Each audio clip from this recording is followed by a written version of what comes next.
ಆಂಧ್ರ ಪ್ರದೇಶದ ಶ್ರೀಕಾಕುಳಂ ಜಿಲ್ಲೆಯಲ್ಲಿ ದೇವಸ್ಥಾನವೊಂದರಲ್ಲಿ ನಡೆದ ಬ್ರಹ್ಮರಥೋತ್ಸವದ ವೇಳೆ ಅರ್ಚಕರೊಬ್ಬರು ಡಿಜೆ ಹಾಡಿಗೆ ಬ್ರೇಕ್ ಡ್ಯಾನ್ಸ್ ಮಾಡಿ ವೈರಲ್ ಆಗಿದ್ದಾರೆ. ಇದರ ವಿಡಿಯೋ ಸಾಮಾಜಿಕ ಜಾಲತಾಣಗಳಲ್ಲಿ ವೈರಲ್ ಆಗ್ತಾ ಇದ್ದು, ಅರ್ಚಕರ ನಡೆಯ ಕುರಿತು ಜನ ಮಾತನಾಡುವಂತಾಗಿದೆ. ಆಂಧ್ರದ ಶ್ರೀಕಾಕುಳಂ ಜಿಲ್ಲೆಯ ಮಂದಹಾಸ ಗ್ರಾಮದ ಶ್ರೀ ವಾಸುದೇವ ಪೇರುಮಳ್ ದೇವಸ್ಥಾನದಲ್ಲಿ ಫೆಬ್ರವರಿ 17ರಿಂದ 23ರವರೆಗೆ ನಡೆದಂತಹ 16ನೇ ವಾರ್ಷಿಕ ಬ್ರಹ್ಮರಥೋತ್ಸವದ ಸಂದರ್ಭದಲ್ಲಿ ಈ ಘಟನೆ ನಡೆದಿದೆ ಎನ್ನಲಾಗಿದೆ. ಇನ್ನು ಪ್ರತಿ ವರ್ಷ ಈ ದೇವಾಲಯಗಳಲ್ಲಿ ಬ್ರಹ್ಮರಥೋತ್ಸವ ನಡೀತಾ ಇತ್ತು. ಈ ವೇಳೆ ಸಾಮಾನ್ಯವಾಗಿ ಸಾಂಪ್ರದಾಯಿಕ ಸ್ತೋತ್ರಗಳು ಮತ್ತು ಭಕ್ತಿಗೀತೆಗಳೊಂದಿಗೆ ನಡೀತಾ ಇತ್ತು ಎಂದು ಹೇಳಲಾಗಿದೆ. ಆದರೆ ಈ ವರ್ಷ ರಥೋತ್ಸವದ ಮೆರವಣಿಗೆಯ ವೇಳೆ ಭಕ್ತಿಗೀತೆಗಳ ಜೊತೆಗೆ ಡಿಜೆ ಹಾಡುಗಳನ್ನು ಬಳಸಲಾಗಿದೆ.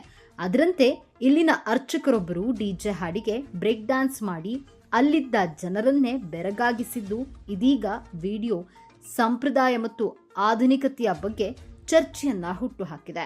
ಕೆಲವರು ಅರ್ಚಕರ ನಡೆಯನ್ನ ಶ್ಲಾಘಿಸಿದ್ರೆ ಮತ್ತೆ ಕೆಲವರು ಅರ್ಚಕರ ನಡೆ ಧಾರ್ಮಿಕ ಭಾವನೆಗಳಿಗೆ ಧಕ್ಕೆಯನ್ನ ತರುವಂತಿದೆ ಎಂದು ಹೇಳ್ತಿದ್ದಾರೆ.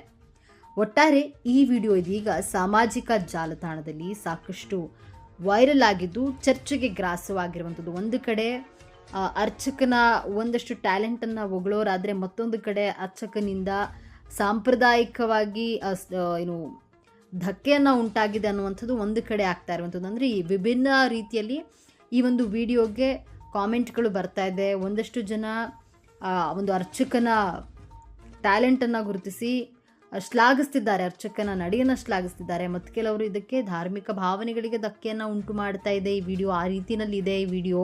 ಒಬ್ಬ ಅರ್ಚಕ ಈ ರೀತಿ ಡಾನ್ಸ್ ಮಾಡಬಾರ್ದು ಅನ್ನುವಂಥ ರೀತಿಯಲ್ಲಿ ಕೆಲವೊಂದಷ್ಟು ಜನ ಕಮೆಂಟನ್ನು ಹಾಕ್ತಾ ಇರುವಂಥದ್ದು. ಮತ್ತೊಂದಷ್ಟು ಜನ ಅರ್ಚಕ ಆದ್ರೇನು, ಅವರಲ್ಲೂ ಕೂಡ ಒಂದಷ್ಟು ಕಲೆ ಅನ್ನೋದಿರುತ್ತೆ ಅನ್ನುವಂಥ ಒಂದಷ್ಟು ಚರ್ಚೆಗಳು ನಡೀತಾ ಇದೆ. ಒಟ್ಟಿನಲ್ಲಿ ಈ ವಿಡಿಯೋ ಈಗ ಸೋಷಿಯಲ್ ಮೀಡಿಯಾದಲ್ಲಿ ಭಾರಿ ಚರ್ಚೆಗೆ ಗ್ರಾಸವಾಗಿದೆ.